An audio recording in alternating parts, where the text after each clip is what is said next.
Assalamualaikum warahmatullahi wabarakatuh. Perkenalkan, nama saya Gina Sonia dengan NIM 211FI03018. Pada video kali ini, saya akan mempraktekkan pemeriksaan pada sistem muskuloskeletal dan integumen. Selamat pagi Ibu, perkenalkan nama saya Perawat Gina Sonia yang bertugas dari pukul 7 sampai 10 pagi hari ini. Ibu bisa sebutkan nama dan tanggal lahirnya? Baik, saya Dela, 16 Juni 2003. Baik, pagi hari ini Ibu ada jadwal pemeriksaan otot dan tulang ya Bu. Tujuannya untuk mengetahui apakah ada kelainan atau tidak. Waktu yang dibutuhkan sekitar 15 menit, apakah Ibu bersedia? Iya, bersedia.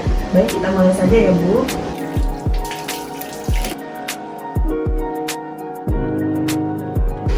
Yang pertama, kita memeriksa bagian tonus otot atau kekuatan otot dengan skala 0 sampai 5.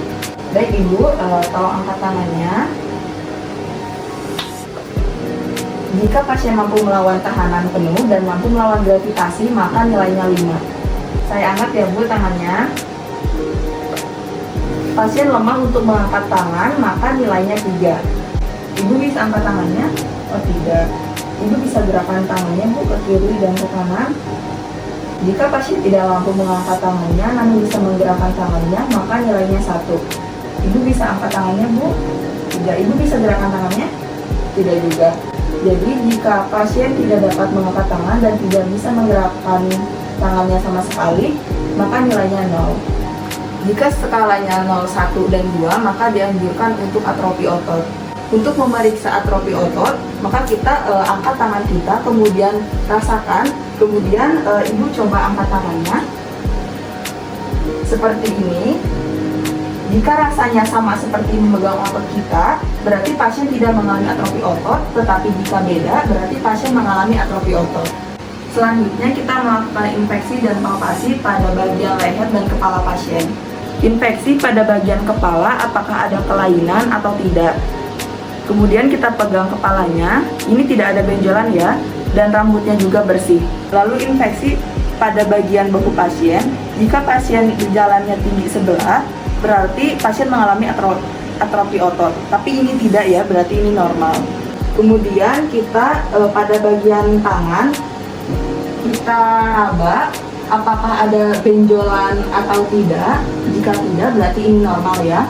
Kemudian Ibu bisa angkat tangannya ke atas Bu, ke samping, lalu kita lihat kukunya, dan ini kukunya bersih ya Bu. Selanjutnya kita meminta pasien untuk melakukan abduksi dan rotasi luar dan dalam.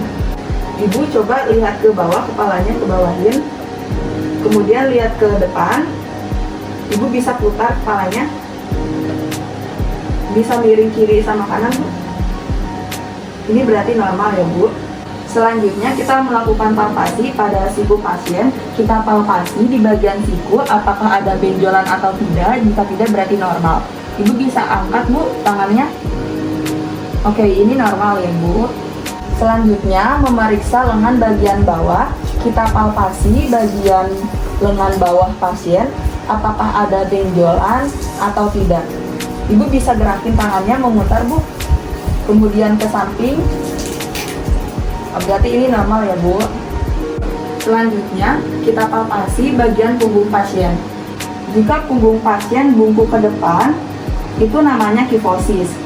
Jika pasien duduk dengan tegak, itu namanya lordosis. Lalu yang ketiga, skoliosis, yaitu pundak pasien tinggi sebelah.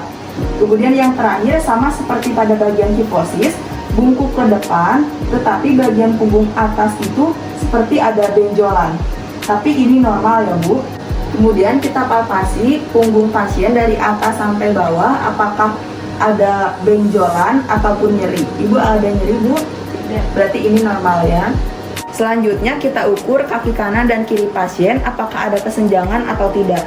Kita mulai dari bagian kanan. Ini panjangnya 90. Kemudian kita lihat di bagian kiri. Ini panjangnya sama 90 juga.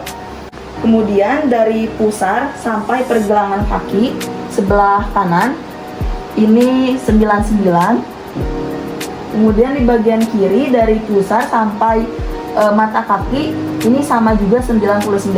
Selanjutnya kita melakukan pemeriksaan valensi. Ibu bisa ikuti gerakan saya, Ibu seperti ini. Kemudian tarik, lalu seperti ini. Kemudian tahan 60 detik ya Bu. Jika pasien mengalami kesemutan di bagian tangannya, berarti pasien mengalami tuna kalpa. Tapi jika tidak, berarti itu normal. Selanjutnya pemeriksaan Tinels, yaitu pemeriksaan pada bagian lengan pasien menggunakan refleks hammer atau dikutuk menggunakan jari. Kita ketuk 3 kali di bagian tangan pasien. Jika pasien mengalami kesemutan, berarti Tinels pada pasien positif. Dan sebaliknya, jika tidak ada reaksi kesemutan, berarti Tinels pasien negatif. Selanjutnya pemeriksaan bagian patella. Kita mulai dari bagian kanan, kemudian bagian kiri. Jika refleksinya bagus, berarti itu normal ya Bu. Setelah itu, kita periksa pada bagian lutut pasien untuk mengetahui apakah ada benjolan atau tidak, atau tanda balon. Kita fiksasi dan kita raba apakah ada cairan atau tidak. Dan ini tidak ada ya. Tidak ada penumpukan cairan, berarti tidak ada tanda balon ya Bu. Ibu, ini pemeriksaannya sudah selesai dan hasilnya juga bagus dan normal semua. Apakah ada yang ingin ditanyakan Bu? Tidak. Baik, jika tidak, saya pamit dulu ya Bu. Selamat beristirahat.